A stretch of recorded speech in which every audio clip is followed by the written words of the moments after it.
Bonjour à tous, ils sont des milliers chaque année à donner de leur temps, de leur énergie et de leur savoir-faire pour le bien commun, une association, une fondation ou simplement venir en aide à son voisin. C'est l'action bénévole. On va s'intéresser aujourd'hui justement à l'engagement bénévole, la richesse de cet engagement citoyen et son impact sur la société et, on le verra bien sûr, sur les bénévoles eux-mêmes. Pour en parler, trois invités, à commencer par Emmanuelle Sierrouchenk, bonjour, directrice de la Fondation Compétences Bénévoles, et Véronique Chassot-Stalder, bonjour à vous, responsable pédagogique de l'association Lire et Écrire, section Vaud, et avec nous également Gaël Keim, bonjour, délégué à l'énergie et au développement durable à Nyon, la ville de Nyon, qui mène des actions régulièrement pour inviter la population à s'engager et à mettre en valeur aussi cet engagement. En quoi est-ce que c'est si important pour la ville ?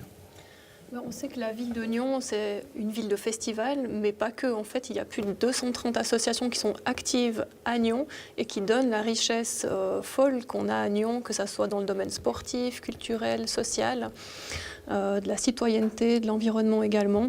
Et face à un constat d'une baisse de l'engagement bénévole, la municipalité de Nyon a voulu mettre en place un plan bénévolat pour soutenir ces associations et les bénévoles qui s'engagent pour ce dynamisme à Nyon. Une baisse de l'action du bénévolat, est-ce qu'on a peut-être les causes ? Est-ce qu'on sait d'où ça peut venir, cette baisse ?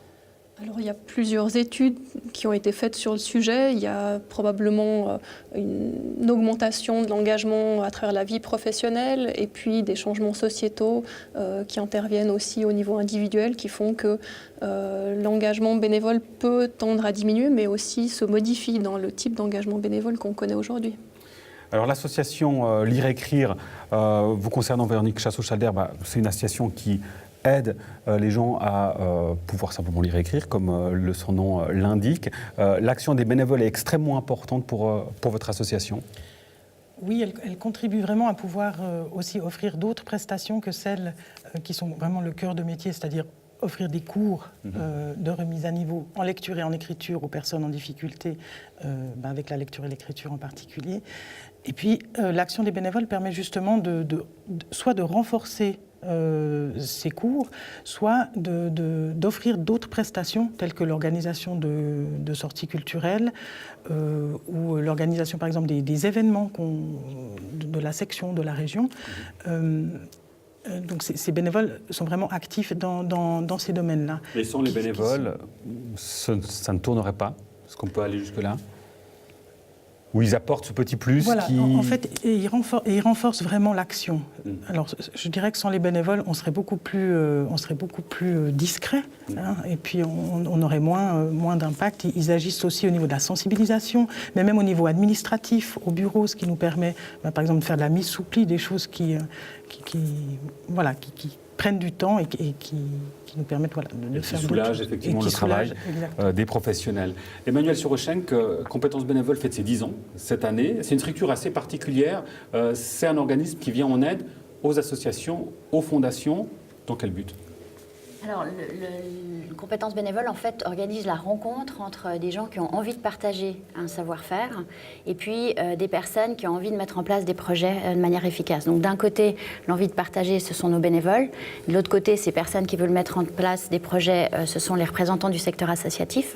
Et c'est par exemple un directeur d'une institution qui vient en aide à des personnes handicapées, qui a un centre de vacances dont il aimerait optimiser la gestion, et qui dit « moi je suis éducateur spécialisé, je ne suis pas un hôtelier de métier. Est-ce qu'un bénévole de la Fondation pourrait nous aider à mettre en place la méthodologie, le système qui nous permettra d'optimiser la gestion de notre centre de vacances ?» Et le profil de ces bénévoles dont vous parlez, j'imagine que c'est des profils de gens qui sont spécialisés dans un domaine particulier et qui donnent de leur temps. Exactement. Alors ça peut être Alexandre qui est cadre dans le domaine bancaire, ça peut être Pierre Laurent qui est patron d'une PME, ou Nathalie qui est responsable communication dans une multinationale.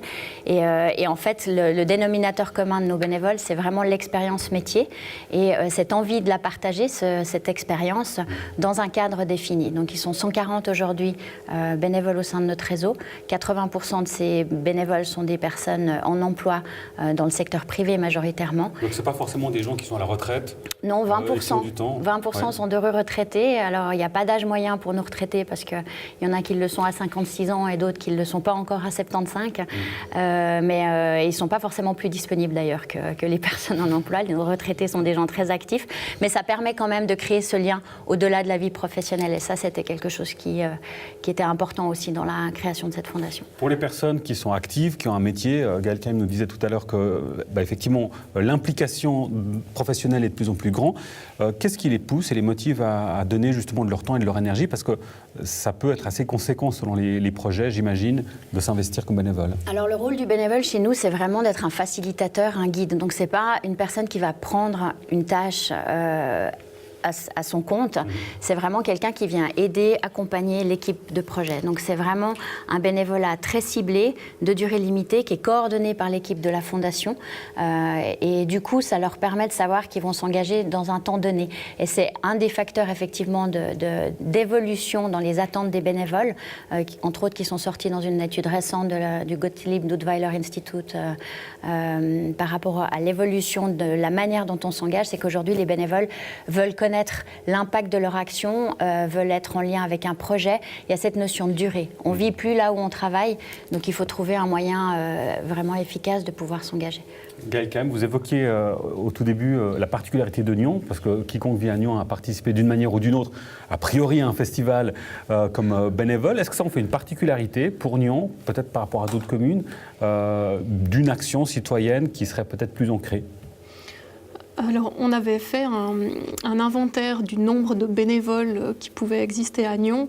On a remarqué que les 6 plus grandes manifestations rassemblaient plus de 6000 bénévoles, tandis que le restant des autres associations tournait autour de 4000 bénévoles. Donc un déséquilibre important. Mais je pense que l'engagement bénévole qui est demandé à travers des manifestations ou des festivals est différent qu'un engagement qui peut être sur une durée annuelle, hebdomadaire, mensuelle, que nécessitent des associations dont les projets sont tout le temps en train d'être mis en œuvre. Il y a un projet qui a été lancé par la ville et qui a lieu en ce moment, c'est de pouvoir aider à mettre les touches finales de certains projets de travaux, de construction. Par exemple, on pense à la Grande Jetée. Ça, clairement, alors ça s'inscrit justement dans votre action. Quel est le retour que vous avez à ce stade de cette action, justement, où vous invitez la population à prendre part à un projet commun ? Effectivement, ça fait partie de nos actions pour que les citoyens s'approprient leur ville et leurs espaces publics. Donc ces chantiers participatifs, comme on les a appelés, ont reçu un très bon écho. On est à plus de 100 participants sur les 3 chantiers participatifs qui auront lieu la semaine prochaine. Donc plutôt un accueil positif, et on veut que ces moments soient conviviaux et aussi un moment d'échange entre la ville et les citoyens pour pouvoir dialoguer concrètement sur des projets réels de la ville. En tant qu'association, fondation Emmanuel Sirochenko, vous êtes un peu au cœur entre différents interlocuteurs, les bénévoles eux-mêmes, ceux qui ont besoin, on l'a compris, des compétences de ces bénévoles, et puis les autorités, bien sûr, qui jouent aussi un rôle important. Je crois que vous avez eu l'occasion de collaborer avec la ville de Nyon dans certains projets. Alors on a dans le cadre de l'Appart, on a eu la chance de pouvoir avoir à Nyon l'exposition L'Appart qui a pu être montée grâce à la ville de Nyon, et qui a permis vraiment de valoriser, également avec l'implication de Véronique au départ de ce projet, de valoriser l'engagement citoyen, mais de manière totalement transversale dans notre ville, que ce soit au niveau des secours à la population, de la milice politicienne, des sports, de la culture, de l'environnement. Et ça a été vraiment un projet qui a permis de remercier les citoyens nyonnais pour leur engagement. Et un élément qui est assez important aussi, Véronique Chassot-Schalder, de l'implication dans une association, c'est le lien social. On parlait de l'implication que ça peut donner, l'impact sur la société et sur les gens qui bénéficient de l'action des bénévoles, mais il y a une richesse importante en tant que bénévole aussi à participer et à donner de son temps. Alors évidemment, c'est vrai que ça crée du lien. Ça crée du lien et pour nos participants et pour les bénévoles qui viennent. Et puis il y a aussi le sentiment d'utilité qui n'est pas négligeable, en tout cas dans les personnes que nous on rencontre, de pouvoir, alors non seulement de se sentir utile en termes généraux, mais aussi de transmission. Qui est vraiment quelque chose de très important, et je pense que Emmanuel le voit, enfin c'est aussi un peu le cœur de ton activité, mais vraiment cette envie de pouvoir transmettre des choses qu'on a acquises à un moment ou à un autre dans son parcours, et de pouvoir continuer à le transmettre. Le partage, évidemment important. Et puis, la compétence qui est gagnée en tant que bénévole, parce qu'on n'en parle pas forcément, mais on acquiert des compétences qui sont très importantes. On parlait par exemple des festivals, mais on recevait il y a 2 ou 3 semaines des jeunes de Gironde Jeunesse, où là, alors, sur plusieurs mois, c'est une préparation monstre d'un événement. Tout ça, c'est des compétences qui peuvent être utiles, après, dans la sphère professionnelle. Oui, alors c'est moins le cadre de compétences bénévoles puisque nous, on va aller vraiment chercher nos bénévoles dans le cadre de leurs compétences métiers. Donc c'est l'inverse. C'est vraiment leur contribution. Mais effectivement, dans le bénévolat, il y a un des éléments qui permet de valoriser cette acquisition de compétences qui s'appelle le dossier bénévolat, qui est mis en place par la structure fêtière Bénévole Schweiz Suisse, puisqu'on a la chance d'avoir une structure qui coordonne plusieurs éléments, dont les règles et devoirs du bénévolat, et qui a mis sur pied ce dossier, et qui permet à des jeunes, ou des moins jeunes d'ailleurs, de pouvoir valoriser l'acquis de cette expérience bénévole, parce que finalement c'est une action non rémunérée, exercée librement, mais ça reste une activité, et donc on peut effectivement mettre en avant ce qu'on a pu acquérir au travers de cette activité. Gaëlle Kahem, Véronique nous parlait tout à l'heure de cette exposition L'Appart. Alors, c'était évidemment pour mettre en avant et en valeur aussi cette action bénévole. C'était aussi un moyen, peut-être, d'après ce que j'ai compris, pour la ville, de faire aussi un état des lieux de la situation. Qu'est-ce qu'on est ressorti? Est-ce qu'on a des chiffres? Vous nous avez donné plus ou moins le nombre d'associations, mais il y avait 7 secteurs principaux qui étaient déclinés dans cette exposition. C'était effectivement à la suite d'une étude qui avait été faite par une étudiante lors de son travail de bachelor, qui avait fait une enquête auprès d'un certain nombre d'associations lyonnaises, plutôt du secteur sportif. Et puis on s'est dit que c'était intéressant d'avoir la vision sur tous les secteurs associatifs. D'une part, pour mieux connaître ce tissu, nouer des contacts avec les associations, avoir un état des lieux en termes statistiques, mais aussi et surtout de mettre en valeur la richesse associative pour valoriser les bénévoles et puis pour démystifier aussi un peu ce rôle du bénévolat auprès du grand public. Et puis démystifier dans quel sens? Que c'est peut-être réservé aux retraités ou que ça prend beaucoup de temps ou qu'on ne peut pas le valoriser. Donc c'était de montrer justement l'intérêt qu'il peut y avoir d'être bénévole à n'importe quel âge et puis de pouvoir s'investir dans n'importe quel domaine dont la personne peut avoir un intérêt. Mesdames, vous ressentez ces préjugés qui peuvent y avoir sur l'action bénévolat, sur le fait de donner son temps, ce dont nous parle Gaëlle Kahem? Est-ce que c'est quelque chose que vous pouvez ressentir dans votre quotidien, dans vos activités? Disons que nous, on reçoit des demandes de personnes qui souhaitent s'engager bénévolement. On n'a pas encore eu besoin tellement de faire la démarche inverse, c'est-à-dire d'aller chercher des bénévoles. La prospection de bénévoles. Oui, ouais. Mais c'est quand même quelque chose d'intéressant par rapport au changement dont vous parliez, où auparavant, les gens qui s'engageaient comme bénévoles, ils s'engageaient un peu pour tout faire. Puis ils étaient là, on les avait entre guillemets sous la main, et puis on pouvait voilà, chaque fois qu'il y avait quelque chose à faire, on pouvait leur demander. Maintenant, on est sur des choses beaucoup plus ciblées. Donc, nous aussi, on change un petit peu notre façon de recruter et on pourrait aussi le faire de manière plus ciblée par rapport à des compétences qu'on recherche. Est-ce qu'on peut dire que du coup le bénévolat se professionnalise pas dans le sens où c'est évidemment qu'on est rémunéré, mais dans le sens où on va justement chercher plus des profils spécifiques, amener une plus-value. On ne vient plus juste pour dire écoutez, je suis là, qu'est-ce que je peux faire? Mais c'est je suis là, voilà ce que je peux faire. Est-ce que c'est cette démarche-là qui est en cours aujourd'hui?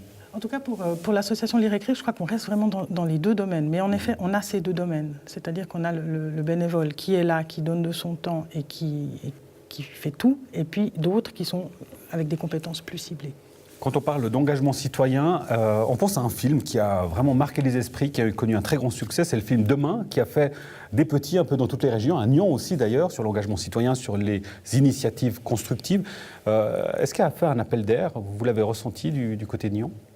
Oui, effectivement. En tout cas, dans les associations qui s'engagent en faveur de la durabilité, de la citoyenneté, il y a eu un espèce de boom, des projets qui sont portés par ces associations ou simplement la naissance de nouvelles associations qui portent ce type de message. Je pense que ça parle aux gens parce qu'ils peuvent l'inscrire directement dans leur vie privée à travers des projets qui les touchent en tant que citoyens, sans forcément se sentir bénévole à travers la mise en place de ces actions. Oui, ces actions, il y en a effectivement un certain nombre. Ça a donné beaucoup d'idées à beaucoup de gens de dire tiens, mais en fait, moi aussi, je pourrais le faire. Véronique, excusez-moi, Emmanuel, ça, c'est une spécialité évidemment de compétences bénévoles, de pouvoir accompagner les structures. Si quelqu'un se dit aujourd'hui, en fait, j'ai envie de lancer une initiative, regrouper des gens, à quoi est-ce qu'il faut, quelle est la base, à quoi il faut vraiment penser et auquel on ne peut pas échapper quand on part dans une telle aventure? Alors c'est très bien d'être passionné, c'est toujours très bien d'oser essayer, ça je pense que c'est important. Et après, ça ne suffit pas.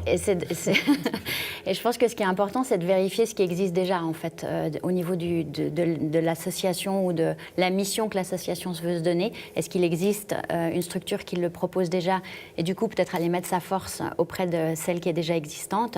Il y a une structure qui aide vraiment dans le canton de Vaud ce démarrage associatif qui s'appelle Bénévolat Vaud, qui a vraiment plein d'éléments de guide pour permettre à des personnes qui veulent se lancer de se poser les bonnes questions, associations, fondations, les statuts, etc. Donc voilà, il y a vraiment plusieurs moyens de bien s'entourer par rapport à un démarrage d'association ou de fondation. Compétences bénévoles, donc suit de nombreuses structures. Est-ce qu'il y a des cas concrets, des exemples qu'on peut nous citer? Un exemple peut-être qui est révélateur ou qui illustre bien justement le travail que vous accomplissez. Oui, alors l'exemple que je vous ai cité tout à l'heure en était un. Il y a aussi eu l'exemple de collaboration qu'on a fait avec Lire et Écrire et Véronique qui était bénéficiaire, où là l'idée c'était d'optimiser finalement et plutôt de mettre en place tout un suivi administratif pour se dire voilà, si demain je suis plus là, comment les choses peuvent continuer. Donc finalement formaliser un quotidien et c'est par un de nos bénévoles que le travail a pu être fait par Véronique, puisque nos bénévoles ne sont pas là pour faire le travail, mais pour être des facilitateurs et des guides, n'est-ce pas? Et voilà, et qui a permis de mettre en place des outils. Ça, c'est un projet. Et puis, 2 ergothérapeutes d'une association qui avait pour mission de retravailler l'identité visuelle de l'association qui les emploie. Sylvie Sandra, des ergothérapeutes qui, du coup, ont pu bénéficier d'un échange de savoir avec François Louis, un de nos bénévoles, qui les a aidés à définir leurs besoins pour ensuite s'adresser efficacement à une agence, un graphiste.